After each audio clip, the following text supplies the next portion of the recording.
Hello everyone, कैसे हो सब। उम्मीद करता हूँ सब मज़े में हैं और एंजॉय कर रहे हैं। तो दोस्तों, बहुत बहुत स्वागत है आप सबका मेरे यूट्यूब चैनल जेके जो बेस्ट पेरेंट्स में। तो आज मैं आप लोगों के लिए लेके आया हूँ कंप्यूटर सॉफ्टवेयर का पार्ट 2, जो VLW यानी पंचायत सेक्रेटरी का मेन टॉपिक है कंप्यूटर पोर्शन का। तो पार्ट 1 हमने पहले ही डिस्कस कर दिया है। तो आज मैं आप लोगों के लिए 35 मोस्ट इम्पॉर्टेंट MCQs और लेके आया हूँ पार्ट बी में कंप्यूटर सॉफ्टवेयर के। तो बिना टाइम वेस्ट किए हुए हैं चलते हैं MCQs की तरफ और डिस्कस करते हैं। उससे पहले जो भी भाई मैं कहना चाहूँगा, जो भी भाई चैनल पे नया है तो चैनल को अभी कर दें यहाँ पे सब्सक्राइब, साथ में बेल आइकन को प्रेस करने के बाद ऑल नोटिफिकेशन को ऑन करना बिल्कुल नहीं भूलना, ताकि जब भी कोई ऐसी अपडेट आए या कोई ऐसे MCQs के क्वेश्चंस आपके लिए आए या फिर कोई जॉब के रिलेटेड इन्फॉर्मेशन आए तो उसकी नोटिफिकेशन आपको सबसे पहले मिले। तो बिना टाइम वेस्ट किए हुए अब चलते हैं MCQs की तरफ। Guys, first question is spreadsheet software is used, यानी स्प्रेडशीट सॉफ्टवेयर है जो किसके लिए इस्तेमाल किया जाता है। इसका जो राइट आंसर है वो है पार्ट डी, यानी ऑल ऑफ द अबव। तीनों पार्ट जो ऊपर आपको दिए हुए हैं। To keep simple company accounts, spreadsheet software का इस्तेमाल किया जाता है जो सिंपल कंपनीज होते हैं उनके अकाउंट्स को हैंडल करने के लिए। दूसरा, कैलकुलेट एम्प्लॉय कमीशन पेमेंट, जो एम्प्लॉयड होते हैं उनकी जो कमीशन पेमेंट की जो कमीशन होती है उसको भी कैलकुलेट करता है। And third one is as simple stock control system, एक सिंपल स्टॉक कंट्रोल सिस्टम को भी कंट्रोल करता है। कौन? स्प्रेडशीट। नेक्स्ट क्वेश्चन है विच software is used to create presentation to show the customer or staff members। कौन सा सॉफ्टवेयर इस्तेमाल किया जाता है प्रेजेंटेशन को बनाने के लिए जो कस्टमर या स्टाफ मेंबर्स को शो किया जाता है। इसका राइट आंसर है पार्ट सी, यानी प्रेजेंटेशन सॉफ्टवेयर। क्वेश्चन नंबर 35 है database software is use to, database software जो है उसका इस्तेमाल किस लिए किया जाता है या कहाँ पे इस्तेमाल किया जाता है। इसका जो राइट आंसर है वो है part C, keep customer record, जो कस्टमर्स होते हैं उनका रिकॉर्ड को बचाने के लिए, मेंटेन करने के लिए यूज़ किया जाता है। किसका? डाटाबेस का। Question number 36 is DT is a tool for graphic designers and non-designers to create visual communication for professional. And DT stand for, DT is a tool graphic designer, DT tool जो होता है एक graphic designer होता है, and non designer to create visual communication, जिससे हम visual communication create कर सकते हैं किसी प्रोफेशनल के लिए। अब वो जो DT स्टैंड फॉर, DT की फुल फॉर्म क्या है ये आपने बताना है। तो इसका जो फुल फॉर्म है वो है desktop publishing, desktop publishing. Question number 37 is core Ventura Illustrator और द एग्जाम्पल आर। क्या क्या बोला गया है? कोरल वेंचुरा इलस्ट्रेटर, ये दो जो चीज़ें हैं ये किसकी एग्जाम्पल है? ये एग्जाम्पल है DTP की। DTP डेस्कटॉप प्रेजेंटेशन, जो भी आपने ऊपर पढ़ा, डेस्कटॉप पब्लिशिंग, इसकी एग्जाम्पल है। Question number 38 is direct X is a, ध्यान से सुनिए, direct X is a. Direct X क्या है? डायरेक्ट एक्स है software that drives graphic software, software that drives graphic software, ऐसा सॉफ्टवेयर ड्राइव जो ग्राफिक सॉफ्टवेयर को चलाता है। Question number 39 is which among the following is not an example of system software, इनमें से कौन सी एग्जाम्पल नहीं है सिस्टम सॉफ्टवेयर की। इसका जो राइट आंसर है वो है part D, adobe Photoshop. Photoshop जो है ये एक सिस्टम सॉफ्टवेयर की एग्जाम्पल नहीं है। Then question number 40 is which application software is used for a special purpose. कौन सा एप्लीकेशन सॉफ्टवेयर का प्रयोग इस्तेमाल किया जाता है किसी स्पेशल काम के लिए। इसका राइट आंसर है part B, special purpose software. Special purpose software जो है ये खास करके किसी स्पेशल पर्पस के लिए इसका इस्तेमाल किया जाता है। Question number 41 is which type of software is used in organisations to keep track of product in stock. कौन से सॉफ्टवेयर का इस्तेमाल किया जाता है बड़ी बड़ी ऑर्गेनाइजेशंस में कि जो उनका स्टॉक, जो प्रोडक्ट आने वाला होता है उसका लोकेशन को भी ट्रैक करता है, उस स्टॉक को लोकेट करता है कि कहाँ पहुँचा, ट्रैक करता है उसको। इसका राइट आंसर है part D, inventory management software. Inventory management software ऐसा सॉफ्टवेयर होता है जो प्रोडक्ट को, जो बड़ी बड़ी ऑर्गेनाइजेशंस होती हैं उनका जो प्रोडक्ट्स कहीं से आ रहा होगा, स्टॉक कहीं से आ रहा होता है उसको ट्रैक करता है। Question number 42 is which of the following technique can be use to store large number of files in a small amount of storage space. कौन सी टेक्निक जो है वो इस्तेमाल की जाती है बहुत सारी बड़ी बड़ी फाइल्स को छोटी सी स्टोरेज स्पेस में स्टोर करने के लिए। ध्यान से समझना क्वेश्चन को। बोला जा रहा है कि विच ऑफ द फॉलोइंग टेक्निक्स, वो कौन सी टेक्निक है, नीचे जो दी है इनमें कौन सी टेक्निक है जिसका इस्तेमाल किया जाता है लार्ज नंबर ऑफ फाइल्स, बड़ी बड़ी फाइल को स्टोर करने में, एक छोटे से अमाउंट, एक छोटे सी स्टोरेज स्पेस के अंदर बड़ी बड़ी फाइलों को स्टोर किया जाता है। तो वो है part D. Question number 43 is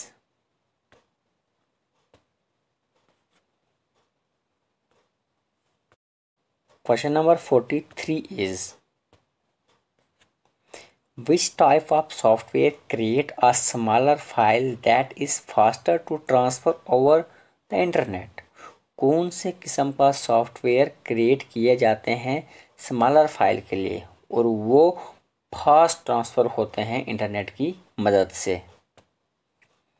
उसका राइट आंसर है पार्ट ए, कंप्रेशन। यानी जो बड़ी बड़ी फाइल्स होती हैं, बड़ी बड़ी फाइल को छोटी फाइल में, स्मॉलर फाइल में उनको क्रिएट किया जाता है और ताकि जल्दी से इंटरनेट की मदद से कहीं पे भी उनको ट्रांसफ़र कर सकते हैं।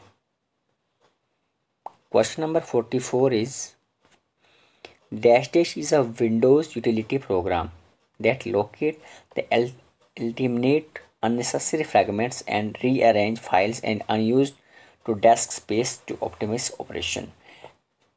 Dash dash is a window utility programme, बहुत ही कौन सा जो है वो यूटिलिटी प्रोग्राम है that locate and eliminate the unnecessary fragments, जो लोकेट करता है, जो अननेसेसरी कोई चीज़ें हमारे पास होती हैं उनको लोकेट करता है और रीअरेंज द फाइल्स, और फाइल्स को रीअरेंज करता है and unuse the disk space, बिना डिस्क स्पेस के इस्तेमाल किए हुए। वो है part C, disk defragmenter. Question number 45 is when files are broken up into smaller parts on the disk, they are said to be।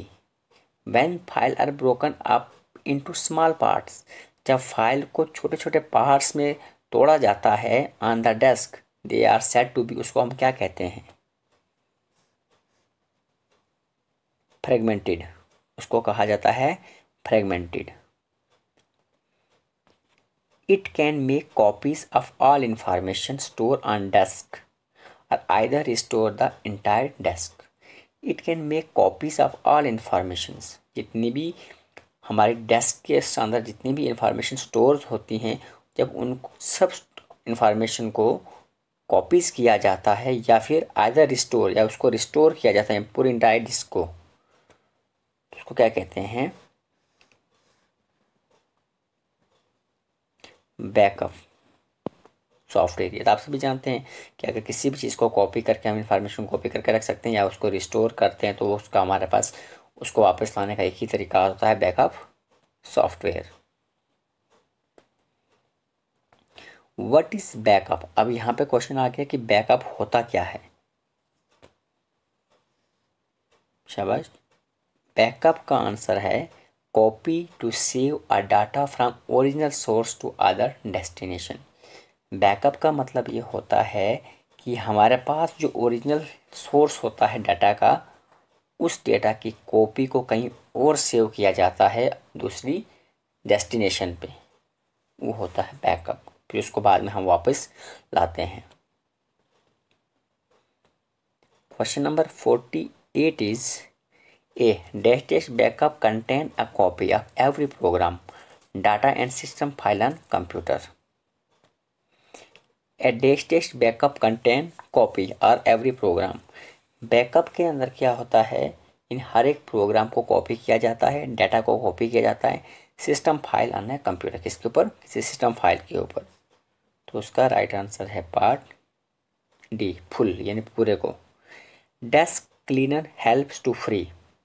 Desk cleaner जो है वो किस में मदद करता है, किस चीज़ को फ्री करने में मदद करता है? Desk cleaner helps to free, यानी डेस्क क्लीनर जो है हमें किस में मदद करता है? वो है पार्ट सी, स्पेस, स्पेस को क्रिएट करने में। They can find files that are unnecessary to computer operation और take up considerable amount of space. They can find files, ये क्या करता है? फाइल को फाइंड करता है that are unnecessary computer operation, जो हमारे कंप्यूटर ऑपरेशन के अंदर अननेसेसरी ऐसे ही पड़ी होती हैं। और take up considerable amount of space, या फिर वहाँ पे हमारे किसी और फाइल के लिए जगह बना देता है। तो उसका जो राइट आंसर है वो है part C, desk cleaner. Question number 51 is which of the following Windows utility erase unneeded file. वो कौन सा विंडोज़ है जो जिन फाइलों की हमें ज़रूरत नहीं होती उनको इरेज कर देता है, यानी ख़त्म, यानी डिलीट कर देता है? वह है part B, desk cleanup. Question number 52 is text editor is an. Text editor क्या है? यूटिलिटी सॉफ्टवेयर है। Question number 53, which of the following is not related to the utility for software. इनमें से कौन सा जो है जो यूटिलिटी सॉफ्टवेयर के साथ रिलेट नहीं करता है? वह है part D, railway reservation system. Question number 54 is utility program include. Utility program में किस में आता है? इसका राइट आंसर है part D, all of above. Virus scanning software, backup software, and then desk defragmenter. Then question number 55 is which of the following is not related to an application software। इनमें से कौन सा application software नहीं है, यानी application software के साथ relate नहीं करता है? इसका राइट आंसर है part C, operating system. Operating system जो है वो कोई भी एप्लीकेशन सॉफ्टवेयर नहीं है। Dash dash desk eruption is a technology, hardware, software where data is wrapped before storage. यानी डाटा पहले कहाँ पे इरैप्ट होता है स्टोर होने से पहले, कहाँ पे इरैप्ट होता है? इसका जो राइट आंसर है वो है पार्ट बी, होल, सारा data. Question number 57 is which of the following software is any computer software that is distributed with its source code available for the modification. Which of the following software is any computer software? कौन सा software जो है वो किसी भी software में that is distribute with the source code, जो source code को डिस्ट्रीब्यूट करता है मॉडिफिकेशन के लिए, वह open source software. Then question number 58 is example of open source software is. Open source software की एग्जाम्पल क्या है? ऑल ऑफ एबो, तीनों, यूनिक्स, MySQL, ये तीनों एग्जाम्पल्स हैं किसकी? ओपन सोर्स सॉफ्टवेयर की. Question number 59 is the software substituted for hardware is stored in ROM. Right answer is part C, firmware. Then question number 60 is storage of firmware is, यानी firmware की storage कहाँ पर होती है? तो वो है राइट आंसर पार्ट डी, रोम में. Then question number 61 is computer professionally working in a computer center or computer professionally work कहाँ पे करता है कंप्यूटर के सेंटर में? पार्ट डी में, ह्यूमनवेयर में. How many levels are there in framework? Framework में कितने लेवल्स होते हैं? 3 लेवल्स होते हैं. Which firmware is found in ROM, PROM and PLA structure? यानी कौन से फ्रेमवेयर में रोम, प्रोम और PL स्ट्रक्चर पाया जाता है? इसका राइट आंसर जो है वो है part A, low level framework. BIOS still uses deadest code. BIOS जो है स्टिल किस कोड के लिए इस्तेमाल किया जाता है? उसका पार्ट है B, 16 bit. What is the full form of EFI? EFI की फुल फॉर्म क्या है? Part C, extensible firmware interface. And then the second last question is it refer to the user of the computer hardware and software. It refers to the user, ये बोलता हूँ refer करता है इन user के लिए, computer user के लिए जो हार्डवेयर और सॉफ्टवेयर पे काम करते हैं. Part A, humanware. And the last question is BIOS signals another program called. Right answer is part C. तो गाइस उम्मीद करता हूँ कि आपने पिछले वाले पहले पार्ट को भी बहुत ज़्यादा अच्छी तरह से समझा होगा, और आज मैं आप लोगों के लिए पार्ट सेकंड लेके आया था. तो उम्मीद करता हूँ कि आप सबको ये MCQs बहुत अच्छे लगे होंगे, क्योंकि ये VLW का जो मेन टॉपिक है कंप्यूटर के अंदर, कंप्यूटर सॉफ्टवेयर, उसके इम्पॉर्टेंट MCQs मैं आपके लिए लेके आया था. तो अगर कहीं पढ़ने में अगर कहीं कुछ गलती हुई होगी तो माफ़ कर देना. अदरवाइज़ आज की वीडियो में बस इतना ही. मिलते हैं ऐसी एक और खूबसूरत सी वीडियो में.